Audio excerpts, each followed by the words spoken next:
તમે આ જગ્યાએ જાઓ તો કે મેરડીમાંનું દુઃખ છે, બીજી જગ્યાએ જાઓ કે ઝોપડીમાંનું દુઃખ છે, ત્રીજી જગ્યાએ જાઓ તો સિકોતરનું દુઃખ છે, ચોથી જગ્યાએ જાઓ તો કે તમારી કુળદેવી આ નહીં આ છે, પાંચમી જગ્યાએ જાઓ કે તમારા પૂર્વજ થયા છે, છઠ્ઠી જગ્યાએ જાઓ તો કે કોકે કરી નાખ્યું છે, સાતમી જગ્યાએ જાઓ કે કોકે મૂઠ મારી છે.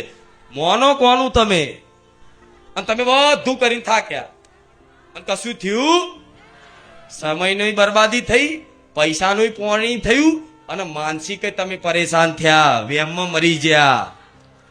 વારણ કારણ 11,000ની વિધિ, 21,000ની વિધિ, આ ધૂપ લાવવું પડશે, પેલું ધૂપ લાવવું પડશે, આવું કરવું પડશે, બધું જેટલી જાતનું કર્યું ને બધું જોડે તમારા મનમાં વેમ ઘૂસી ગયા. વેમ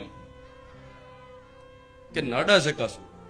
મેરડીમાં કોઈના નડતા ના હોય તો મેરડીમાં વાંગરી કર મને મેરડી નડે, મેરડી નડે. મેરડી કે હું કોઈના નડતી નહીં, તું વગર વાંકનું મારું નામ દે એટલે હવે હું નડીશ તને.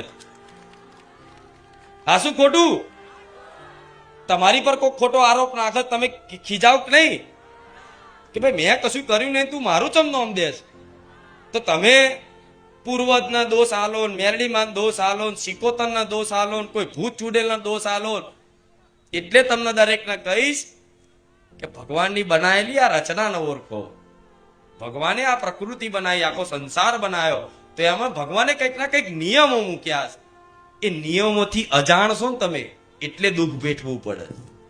શું? એ નિયમોથી અજાણ છે. અગર વ્યક્તિ કોઈ મનુષ્ય એ નિયમોને જાણી અને જીવન નિયમિત રીતે વ્યવસ્થિત રીતે કઈ રીતે જીવવું જોઈએ એવું ક્યાંક સાચું જ્ઞાન મેળવી અને જીવનની નવી શરૂઆત કરે ને તો કાલથી ભલે તમે ગમે તેવા દુષ્ટ હોય, પાપાત્મા હોવ, પણ આજથી જ તમારો નવો જન્મ કરાવું. એક ઉકાર મેલડી છું.